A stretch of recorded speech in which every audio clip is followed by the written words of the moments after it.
Hi all, this is Ben from Positivity Lab, and today we have Lindsay here with us.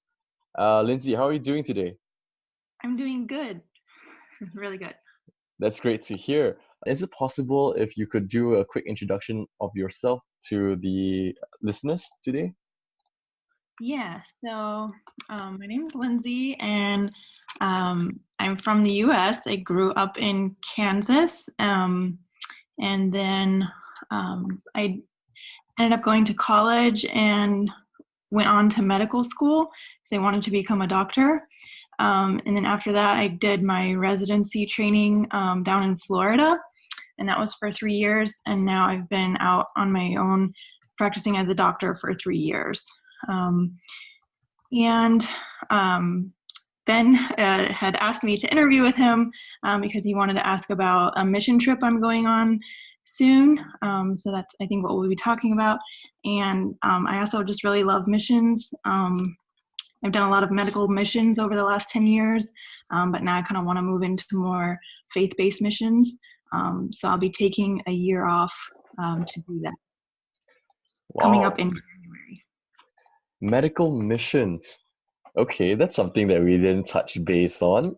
Before we jump into the mission trip that's coming up, let's talk about the medical missions that you've done for the last 10 years. What has inspired you to take on these medical missions?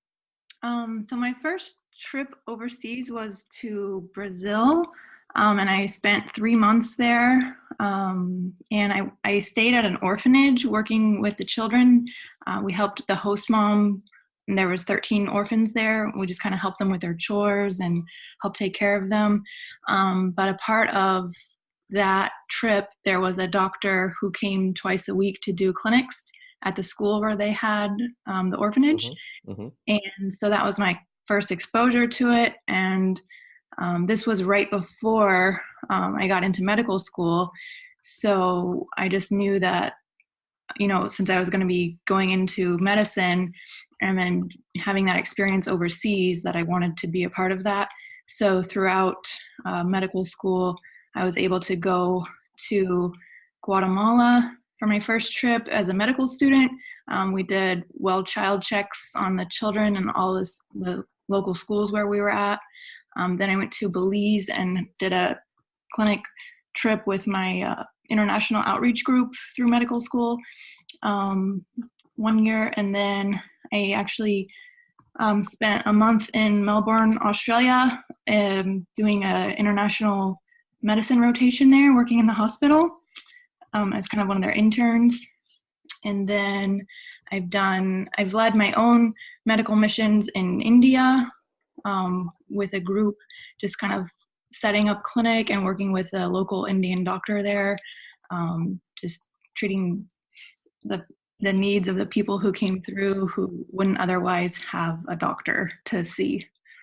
So, and then there's been a few more, probably just can't remember off the top of my head. But it's been really good experience. First seeing it as a person prior to medical school, then during medical training, and then when I've been, finished my training as a doctor. That's quite an interesting statement that you mentioned at the end of it. So you mentioned there was a journey behind it. Your first mission trip was prior to you going to medical school, and then after that, you mentioned that you went to missions as well during medical school and after medical school. I see the trend going on there, and let's talk about what are the different things that you, or rather different mindsets that you had prior to medical school and after medical school, and how missions has actually affected your, or rather changed your thought and perception prior to medical school all the way till the end of it. So the main thing would be probably knowledge, just not knowing anything about treating patients or anything prior to schooling, but still having the passion there and the heart to help the people who didn't have any resources or healthcare or anything. And during medical school, it was just, I remember specifically in Guatemala, like learning how to determine what an ear infection looks like.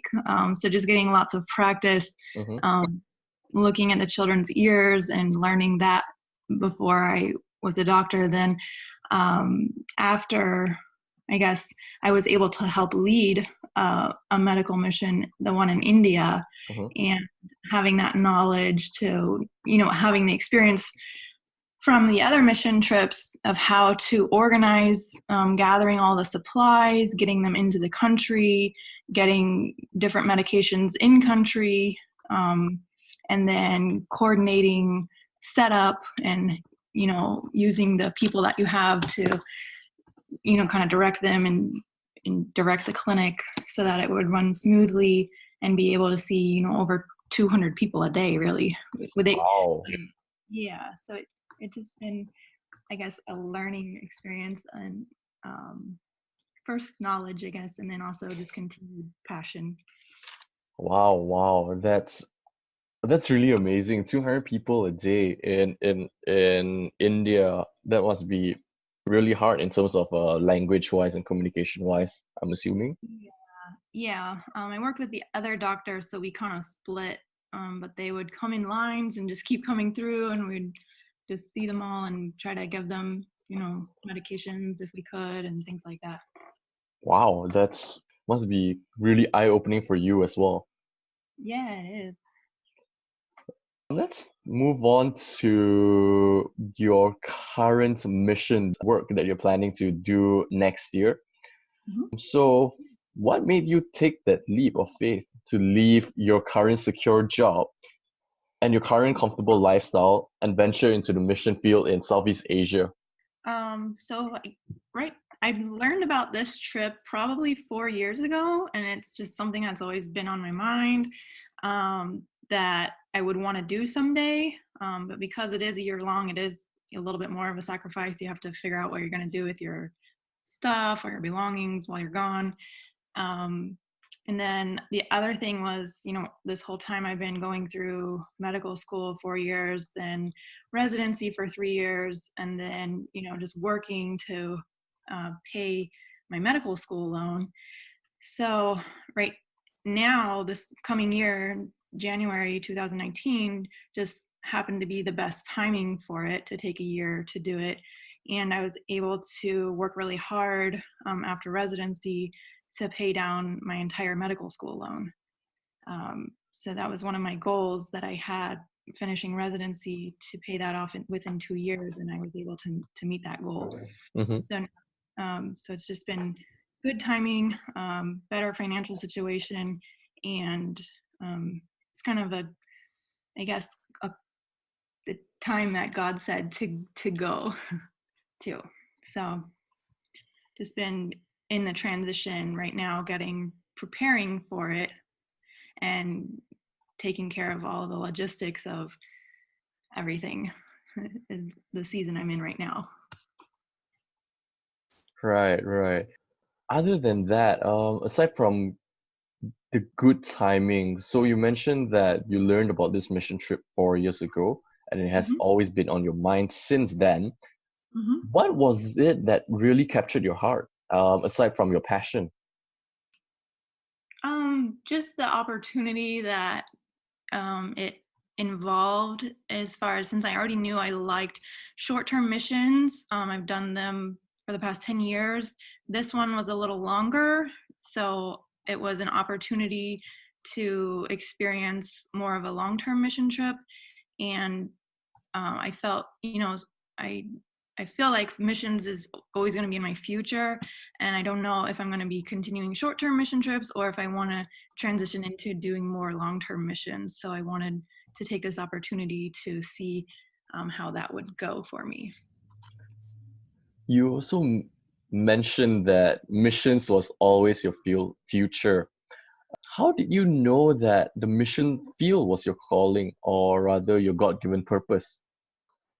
I guess it was the first trip that I had in Brazil that opened my eyes to it. And then every time since then, when I've had an opportunity to go, it's just always a place where I feel most comfortable and at home. where I feel the most happiness and joy. I'm able to be, helpful for people in need, but also that they give me, everyone that I meet gives me such experience and, changes my heart too. And then just the fact that I like traveling and adventure and learning other cultures and meeting other people, it just all kind of goes together pretty well. Right, right. There's this statement that actually caught my attention that you mentioned that in the mission field, you mentioned that that is the most comfortable and at home that place that you are, and that's where you feel the most happiness and joy as well. Mm-hmm. So, how do you keep yourself that energized and inspired, especially when the going gets tough in the mission field? Um, yeah, I've had some tough times on the mission field. It's mostly been related to some illnesses from the food and things like that, but also just exhaustion from the heat and not getting good sleep and, traveling hours on end and things like that. But I think overall, it's, like I said, an area where I just feel the most happy.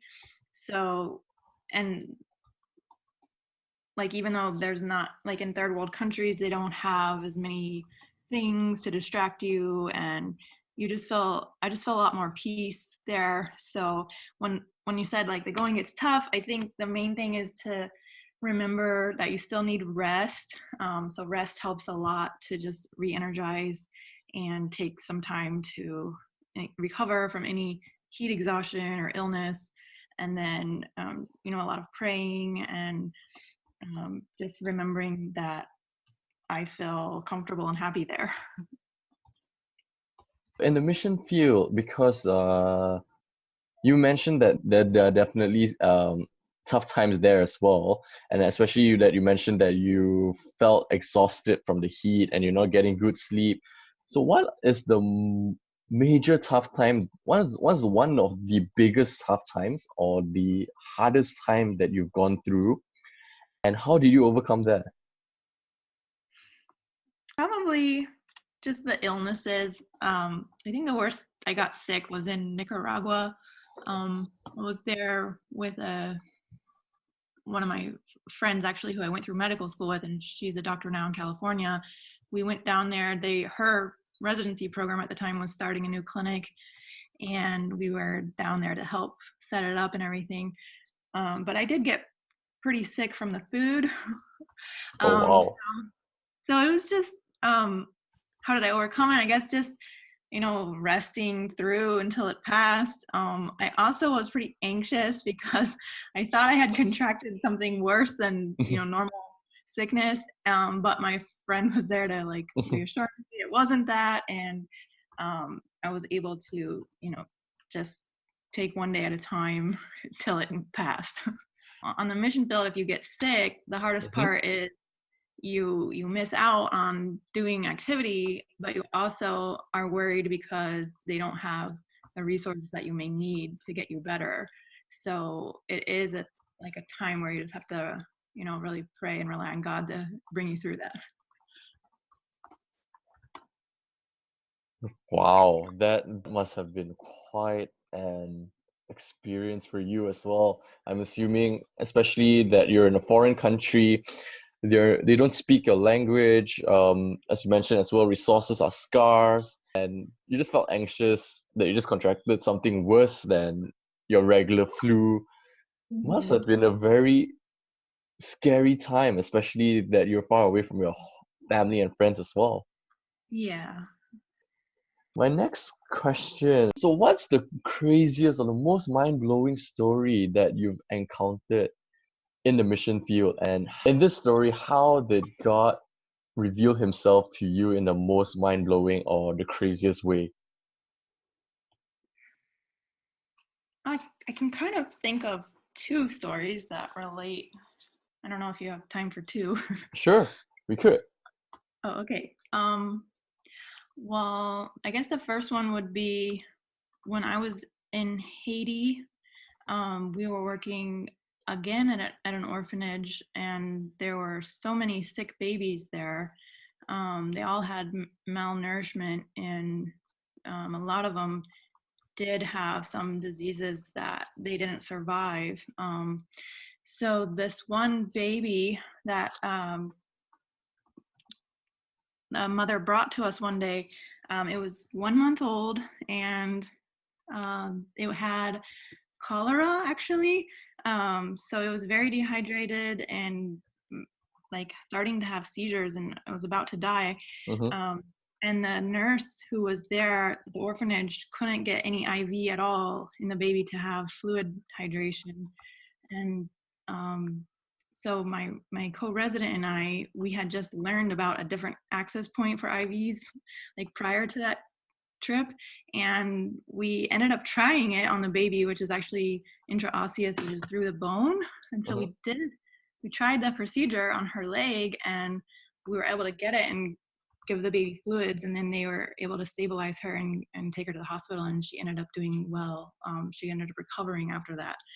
So that was just, I guess, God showing up there to just happen to, try that to help save that baby. So that was really amazing, because the baby was literally about to die in the nurse's arms right then and there. And then the other story I had was just recently Mm-hmm.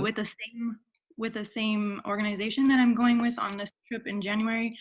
They have short-term missions as well, and I signed up for a trip to go to Cuba, and it was just a month ago in June I was there, and there was a team of us of 15, and it was not any medical mission trip. It was to go and meet the people and meet a lot of the pastors there who are setting up churches and homes and setting up missionaries throughout Cuba and also internationally, and then to go around to people's houses and talk with them and pray for them. But one of the older gentlemen on our team, he has a heart condition, and it's called AFib, where you have an irregular heartbeat, and Mm-hmm. it can be stable as long as it's not, in a fast heart rate. And sometimes medicine can bring it into a regular rhythm. So he was usually in a regular rhythm, but then on the second day of the trip, he said that his heart rate went out of rhythm and that he had to rest that day. And then he said it went back into rhythm in the afternoon, and he wanted to join us for dinner. So he joined us for dinner, and then we had a meeting that night, and we were all talking, and I happened to look at him, and he passed out. So I had to go into doctor mode right then and go see how he was doing. I checked his heart rate, and it was really low in the 40s. And as a doctor without resources, there's not much you can do. So everyone, the team, just prayed for him, and then his pulse rate came up. And then the church did have a blood pressure cuff there. We were able to check his vitals, and they were bouncing all over the place because of his heart condition. And Mm-hmm. I had suggested that it was probably needed for him to have some monitoring of his heart overnight, but he was very stubborn and didn't want to go to the hospital. So the next day we convinced him to go, and he actually needed to have his heart shocked to go back into rhythm. Wow. So, and it was just kind of a miracle. The translator we were with had connections. His cousin was a doctor at that hospital across the street, and he got in touch with the cardiologist, who said, yes, bring him in right away. So we got the VIP treatment. We took him back. He went straight to the ICU, had his heart shocked back into rhythm, and he was stable within 20 minutes afterward, and was able to recover. But he probably was not able to fly back home with his heart in that condition prior to that. So it was just kind of good that, I guess, I felt like God had placed me there on the team just for that moment for him. And he was trying to talk to God and ask why was this happening to him, and what was he supposed to learn out of it, and I learned from it and everything. And at first he was like really stubborn and didn't want to go through any of it. But then afterward, he just felt like the hand of God was, on everything. And he thanked me for being there. So it was just one of, like, I guess none of that would have went so smoothly if it wasn't for God, I think. Wow, I'm just completely awed for words right now. I just don't know. I just don't even know what to say. I think both the testimonies are just wow. They're just so close to passing, but God's hand has always been there, just guiding them and just bringing them and delivering them. That's just wow. That's really amazing. Yeah, it was really good. And the other sad part about the Cuba experience was the hospital there, they don't have any gloves available at all in the hospital. And the translator said even when he had to go get his wisdom teeth out, he had to bring his own gloves to the doctor. Wow. And they don't have a lot of other resources either at their hospital. And Cuba's known for, training some of the best doctors in the world, but their hospital has nothing. So it was just like kind of in that last trip inspired me a little bit again to, maybe someday want to lead groups to bring just medical supplies into places like that where they just don't have any of the resources, such simple resources like gloves. Wow. That is very surprising because I'm assuming that, with the first class education there, you would assume that they would actually bring in the best and the top medical supplies, or rather even the basic medical supplies to help the doctors as well. Yeah, it was really eye-opening to be able to see all that. So that was like Wow. maybe another reason why God had all that happen too. Hmm. I don't know. Maybe that could be a future calling as well. Yeah. So the last question I would have is, so what's the one biggest struggle that you may be going through right now, or you have went through when you've decided to take on this narrow path of following God's calling for you in mission field? Yeah, so I guess the hardest thing in general with your walk with God or with following your calling or knowing, what's best for God's will for your life is just basically surrender to your own will and just seeking what God would have for you, because that's where the biggest blessings are, when you surrender to His will.